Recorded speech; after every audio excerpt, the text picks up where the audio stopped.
The Vikings snap a 3-game home losing streak to the Bears and end the season on a high note with a 31-17 come from behind victory. Welcome into Vikings Postgame Live, presented by Miller Lite. I'm Tatum Everett. The Vikings end the 2021 season 8-9, and it's hard to believe that it's all over today. But we have a lot to talk about from a thrilling contest. We'll hear from Vikings head coach Mike Zimmer, plus a one-on-one with Vikings wide receiver Ihmir Smith-Marsette. We've got Go for Great Ron Johnson in the house tonight, and we also have Between the Lines. We'll go back to US Bank Stadium with Gabe Henderson and the guys. But Ron, what a game. I felt like I was sitting there in the first half. I'm not sure if you guys at home know this, but Ron and I leave at halftime to come do this show. I felt like it was a different team when we came back here to the facility to watch the game. What exactly happened? Yeah, I don't know. After the pregame show on Fox, maybe we should have just come back here to start the game. Because, yeah, you're right. Like, going from there at halftime, I think 87 yards is what they had in the first half. And then now finishing with 331 yards. And it was literally the tale of two halves. I've never seen such a dichotomy of a team, the same exact team, same exact players, but changed. But I will say fundamentally, when we get into the highlights, we'll see this. A lot of it was Bears' mistakes. I mean, their DBs, I think, just got tired. They were like, you know what, screw this. Our season's over too. Let's just go back to Chicago. It's time to get out of here. Yeah. Hey, lucky for us, Vikings walk away winners. And at the podium right now is Vikings head coach Mike Zimmer. Good win today. Excellent second half. Obviously, in the first half was not very pretty, but played a lot better in the second half. I think that we hit some long balls that helped. Some of the play action passes. Jefferson, made a great catch for one touchdown, and we got some protection on the other one. So we didn't protect very well in the first half. And then defensively, for the most part, we played pretty well all day. Caused a lot of harassed the quarterback a lot. Obviously, Pat Peterson's interception for the touchdown was big, and it was nice to get a win. Mike, after the game, it looked like you got to take a photo with Adam, wave to some fans, just kind of take it all in. What was that moment like for you? No, it's just something that we planned on doing. Andre and I and Adam haven't had a picture together, so we just talked about it before the game. Have you heard anything about your job status, and what are your thoughts just on the rumors? No, I haven't heard anything about my job status. I haven't heard anything about yours either. Do you think there was a chance this could have been your last game as a Vikings coach? Not my choice, not my decision. Are you aware of how close Justin Jefferson was to... Yes, I was. I don't care about records. All I care about is wins. Did he care about it? Pardon me? Did he care about it? I don't know. Maybe you have to ask him. Didn't say anything to you. Mm-mm. Mike, what are you most proud of when you look back at the 8 years that you've been here? Let's not go there today. We want to talk about it tomorrow. Let's talk about it tomorrow. But this isn't time to collect for 8 years. Mike, what are you thinking about at the end of the season then? Pardon me? The season's over. What is the first thing on your mind about what the last 17 games just took place? Well, we lost some games we shouldn't have lost to.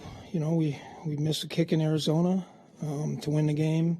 We gave up a touchdown against Detroit because we went too deep in the end zone.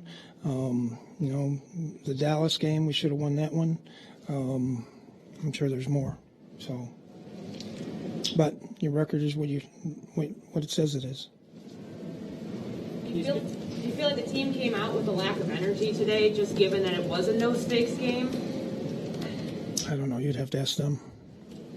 We didn't play very good in the first half, I can tell you that. Played a lot better in the second half. Why do you think that was? Well, they kind of kicked our butts in the first half. They rushed. We couldn't run the ball. We tried to throw it on first down, and we get an incompletion at 2nd and 10. We run it. It's 3rd and 8. We didn't impose our will in the first half at all. How important do you think it was stopping them on 4th down in the first half? They could have been up by more at halftime. Yeah, when we played them last time, they went for it on 4th down like 3 or 4 times and didn't get it, instead of kicking field goals. And, we kind of knew that was going to be the way it was. But, those were all good stops. Those are like getting turnovers. And then, we didn't – second half, we got another interception. We didn't do much with that offensively. And then I think we stopped them on 4th down, and I don't remember everything. What was the difference in Kirk Cousins? He got off to a rocky start with under a lot of pressure. Yeah. What was the difference in turning around for him and for the protection? I think the protection was better, but it started with some of the play actions. He didn't look too good in the first half, but he played a lot better in the second half. What do you like best about Amir and KJ's game now that they hit the last game?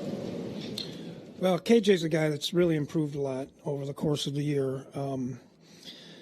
He comes into work every day. I think he's gained a lot of confidence in his abilities, and he can play all the positions. Smith Marset is very talented. Probably needs to continue to learn how to be a professional. It was good to see him out there because he is talented. He made a couple nice catches today. But moving forward, that's what he's got to do. He's got a chance to be a really good football player, but he's got to be, on point. He's got to do things right. He's, just how it is. Mentioned after he ran a route that he didn't break open on. He talked to Adam Thielen on the sideline about how he could have broken open on that route. Is that the sort of thing that you're looking for from him? From Marset? Yes. There's a lot of things. I wouldn't just say one thing, but the kid's talented. He's talented. He's got to be more disciplined, and maybe I don't know what because I'm doing stuff during the game. I don't know what they're talking about. So, but maybe that was what it was. Coach, I know that individual stats aren't the focus, but Pat Peterson had said earlier this week that he really wanted to get an interception this game so that he had one for the season. I guess just the fact that he got the pick and then the touchdown, what did you appreciate about that for him?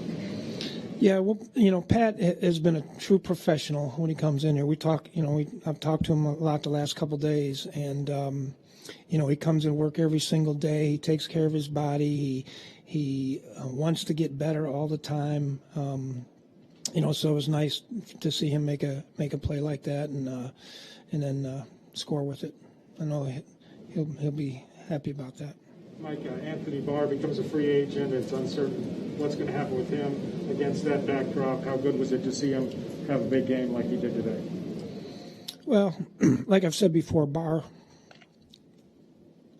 is a terrific person. He's a really good football player. He does an awful lot of things for this team, this organization, for the community. He's extremely smart. He's a guy that I respect an awful lot. What really enabled the pass rush to be so effective with 7 sacks? I know that he had a lot of pass plays. Yeah, well, I think it's always a combination of things. We had a couple free runners, obviously, but we had some young guys beat some guys, and so that was good. DJ Wanham grabbed a couple of sacks. How was his development as a pass rusher moved forward this year? Yeah, it's getting better. He works really hard. He's a good kid, very smart. You can do a lot of things with him. It's with a lot of these young guys, it's a little paint by numbers, and he has to, continue just to be an athlete. And that's his best attribute is being an athlete. He probably could play linebacker. Time for 2 more. Thanks, Bob. Thought this was going to be a sabbatical or something. Mike, if you look back now that the season's over, do you feel like as a whole you were given everything you needed to succeed this year? Or was there more that you felt like this team needed? Yeah, let's talk about that another time. One more. How about the players and the effort? Pardon me? How about the players and the effort that you got out of them this season? Can you talk about what they gave you this year through all the issues that they had to get through this season? Yeah, obviously these last 2 years with COVID and the protocols and guys not getting vaccinated and missing games and everything was, it's been really difficult. But, like I think I told them last night, maybe in a meeting, I appreciate the way that this team goes about their business, the way they work, the way they represent the team, the way they represent the organization, the way they come out to practice every single day, the way they go in the weight room, they go into meetings. We don't have a lot of, I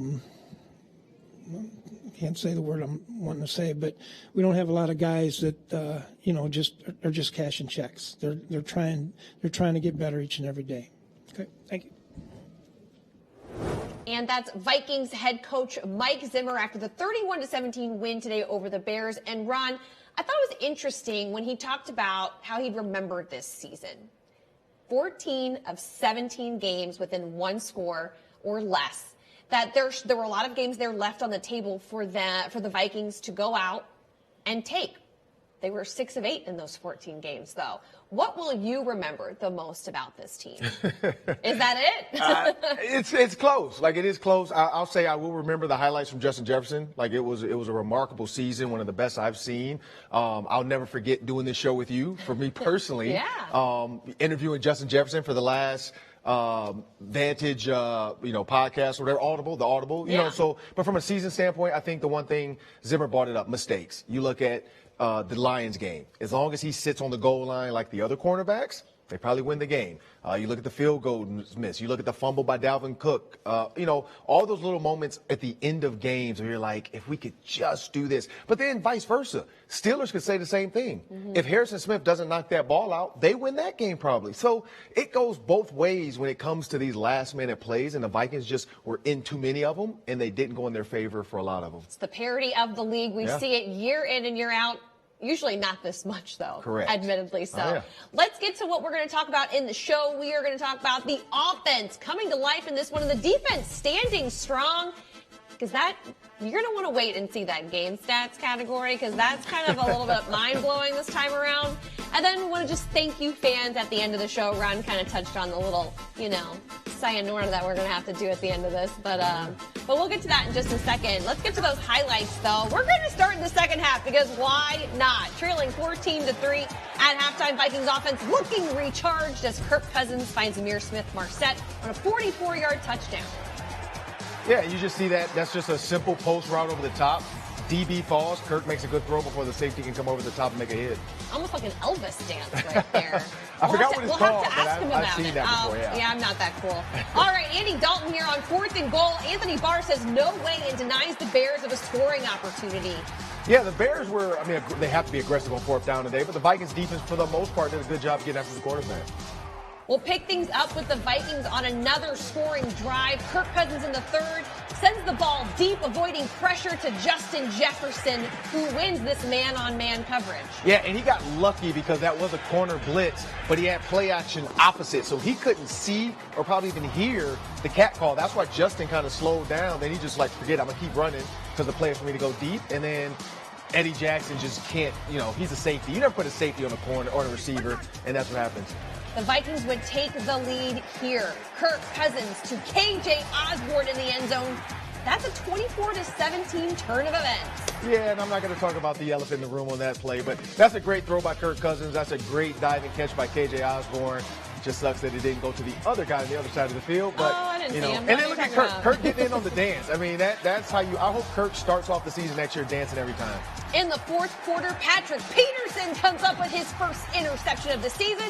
And get this, it's a 66-yard pick six, the second of his entire NFL career. That's crazy. Yeah, and Akeem Talib kept saying that ball is going to his son? It wasn't Akeem Talib. Who did the game? Yeah, it was Talib's son. Yeah, said Peterson's giving the ball to his son for his birthday. I don't know. Peterson might want to keep that one. Right. I mean, he might get a ball. I don't know if he's going to get that ball. And the Vikings would go on to win 31-17. Justin Jefferson right there, 17 yards short of Randy Moss's single-season receiving yards record here with the Vikings. It was almost heart-wrenching to see the final outcome of that as he was chasing the record. Let's take a look at those final stats, though, Ron. You look at the time of possession, and that is, everything else looks pretty even across the board. The Vikings had only 11 first downs, and they had almost 13 minutes left of time of possession? That's insane. Yeah, if you were to see just that without the score, you would think it was 31 Bears, 17 Vikings. That's fair. But I think the big thing is in the first half, they averaged 4.1 yards per play. In the second half, they averaged almost 9.4 yards per play. So second half, there was a huge jump in deep ball productivity. There was a huge jump. And it's a boom or bust offense. And that's what it's been all year. There's not really a methodical, quick game built in yet. I hope they add that because that's what sustains drives. And then the big plays that we know they can do them, but you can't live. It's like the Warriors sometimes. You live and die by the three. Some teams can survive, and then some teams, when your three-point shooters are out, you die. And that's what happened to the Warriors, and that's what's happened to the Vikings half the time.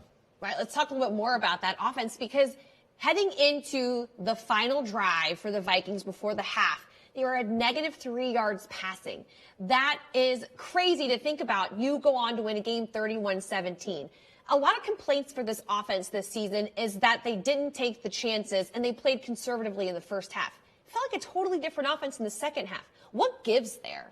I don't know, because when you look at the first 8 minutes of every game, Kirk Cousins coming into this game somehow got back into the first place slot. I mean, last week those guys ahead of him, which were Tom Brady and Pat Mahomes, dropped back. But Kirk's 1.29 passer rating is first in the NFL within the first 8 minutes. So he started off great. And then, today like I know Zimmer said, he's like, I don't know, ask the players. Like, he doesn't know either. Yeah, it kind of felt like it flip-flopped a little bit. Kirk had a rough start, and he was great in the second half, including several touchdown throws. Yeah, and this one right here, you're just going to have man coverage on everybody with a single high safety. That one safety right there drops in the box to help with the over route. Smith-Marset does a great job leaning, and then the DB falls. And that's what you're supposed to do. Lean as if you're going to run to the corner. DB's filling that, and then you pull the chair from under him. He pulled the chair, DB falls. Kirk makes a good throw. And Justin Jefferson coming up with a touchdown here. We kind of talked about this a little while ago. Yeah, you'll see that. Justin looks because he knows the corner blitz, so he's thinking, is it going to come out now? Are you going to hit me in the hole? But then Kirk Cousins ran play action, and that's the reason why he couldn't see the cat blitz. Well, Justin just kept running. Kirk throws up a 50-50 ball. And this was a route by KJ, and almost, look, he's running with he just throws the ball covered. to the S. There you go. And it's a touchdown, but he throws it to the V, and it's another touchdown. I mean, you can't get mad at a touchdown, but you can when you think about number 18 was wide open, but you threw it to 17. 17, I might play that in the lotto because the Bears scored 17 points. 17 scored when Justin could have scored, and Justin was 17 points shy of the record. Yeah, 17 yards away. 5 receptions, 107 yards for J-Jets today. An average of 21 yards per catch. You always wonder, why not throw more to Jefferson? I don't know. That's you don't know the answer to the $1 million question? It's like playing Madden. Like if you have a playbook and you're sitting there with Madden, you're going to throw it to the best receiver on the field, and it just feels like sometimes there's no creativity or innovation to get Justin the ball. And also utilizing the fact that you think, and I think that's what happened on that touchdown. I think they were thinking everybody's going to go with Justin on the over. So Kirk might have mentally in his mind just thought, I'm going with the second over. But it was the first over that came wide open, and he missed it. Kirk Cousins, 14 of 22 for 250 yards and 3 touchdowns. It was funny, what I found in the first half, he struggled to get going, but when you put him on a timer and he's going down the field trying to not be shut out in the first half, that final drive went very smoothly. Can you explain the difference between what happened in the first half and then on that one drive there before the halftime? Tempo. So when you go tempo, you don't allow the defense to get set, and that's where the Bears struggle. One, communication from a lot of guys, just being tired, being able to get out there. And then at that point, with their lead, they're thinking Vikings are just going to kill over and die. Let's just get ready to go. And then the Vikings came out doing something they never do, which is try to score in the half. And it actually worked. And that's why I thought to start the game, and I said this in the pregame show with Ben, they were like, what do you want to see today? I'm like, try something different. Have some fun. Play backyard football. Go no huddle just to start the game, to do something you've never done before. Because what that does, that allows the Bears to not get set. And then you go out on the field with your best guys that you want to go, which is probably your 2 to 3 receivers, Conklin, and then Dalvin Cook, and then go quick. Because even if you run the ball, when you spread guys out, they're not going to have 7 in the box. When you do that, they're going to have their DBs and linebackers back ready for, no huddle pass plays. And then you can run your draws. Then you can run some other stuff. But, yeah, that just wasn't there. But it was there towards the end. I was going to say, I mean, how much of that did you see in the second half from them of what you're talking about? It was a little bit more tempo. They were like, I always pay attention to the play clock. And to start the game, it looked like they were coming to the line with 12 to 13 seconds. I didn't feel like that's enough time for Kirk to decipher or check if he has to really actually kill or can a play. But if you do it, that's what you do. You come to the line with about 20 seconds to go. Then you allow them to speed up, hurry up, call some checks, motion guys, shift with purpose, not just token shifts and nobody on the defense moves. And I think that was the big difference, is that you just saw a little bit more urgency. You saw a little bit more energy. The Bears came out early with energy and the Vikings didn't, and then it flipped. Yeah, the Vikings with 13 more minutes of time of possession. The Bears with 13 more minutes of time possession. So that Vikings defense on the field for a very long time today. Despite that, the performance was strong. DJ Wanham gets his 8th career sack today, leads the Vikings defenders this season in sacks. Has he done enough to earn that starting edge role, and why? I'd say yes, he has. I mean, 8 sacks, yeah, but when you look at Danielle Hunter, had him beat and only played, 7 games? Yeah, and so it took him 17 games to pass Danielle Hunter. But Danielle Hunter is a generational talent. That's the one thing we have to remember is you don't build guys like that. That's Greek god-like, physical ability. When you see him, you're just like, man, this kid has to do something. He either throws a hammer and beats up bad guys, or he's one of the best defense ends in football, and that's what Danielle Hunter gets you. But DJ Wanham had a great day today. And here he is, this one of 2 sacks today. Yeah, and Zimmer just did a good job of putting more guys up there that they can block. And Andy Dalton didn't try to check out of it. He comes scot-free. I don't know why you don't block the guy on the inside. That's the Bears' fundamental issues all season. And here's another one, same thing. Now, this is a covered sack. You see there, everybody's plastered their guy. Everybody's found a guy. There's nobody covering grass.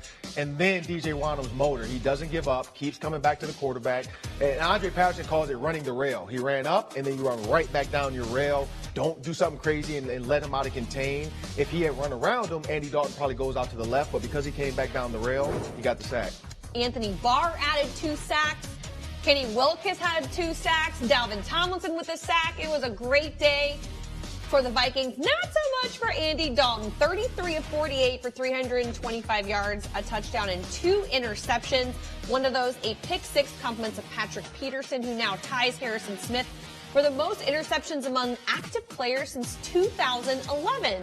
Funny enough, they're teammates. Both of them are teammates. And now they own that record. I think they are, So it looks good. It looks good. But you know what? A lot of question marks to go forward in this.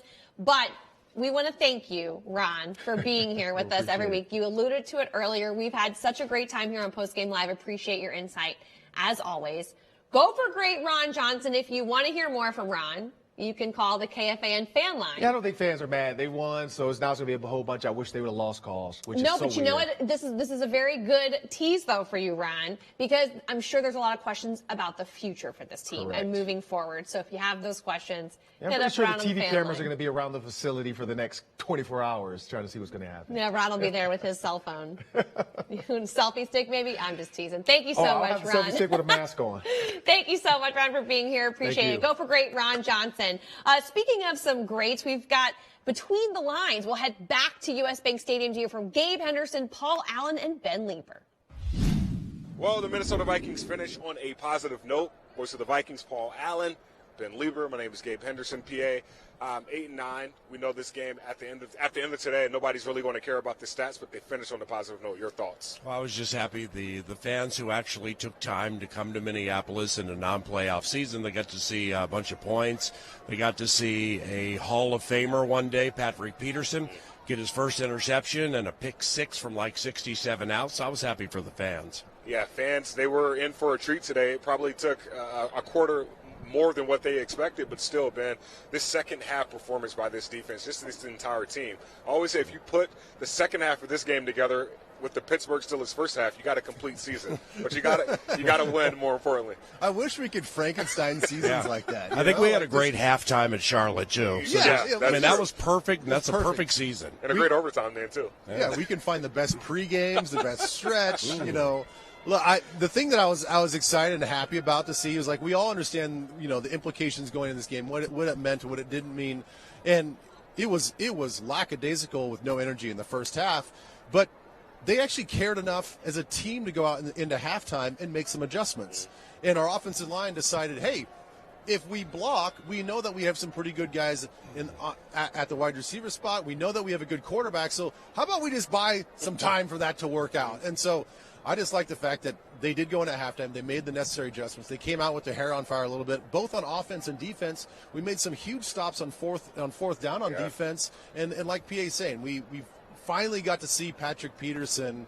It took the 17th game, but we saw the ball land in his hands, and then he take it to the house, so that was fun. Yeah, that was a fourth down, too, and the Chicago Bears were 1 of 3 on fourth down today, and when you look at that, you say this Minnesota Vikings team really good on third and fourth down all game today. But you brought up a great point. The first and the second half were 2 different games for this Minnesota Vikings team. Running the ball, we were not able to do that in the first half, but we started out running the ball. I think Dalvin Cook had 33 rushing yards before that 44-yard Amir Smith-Marset touchdown on the first drive of the second half. Ben, your thoughts on us getting the run game going?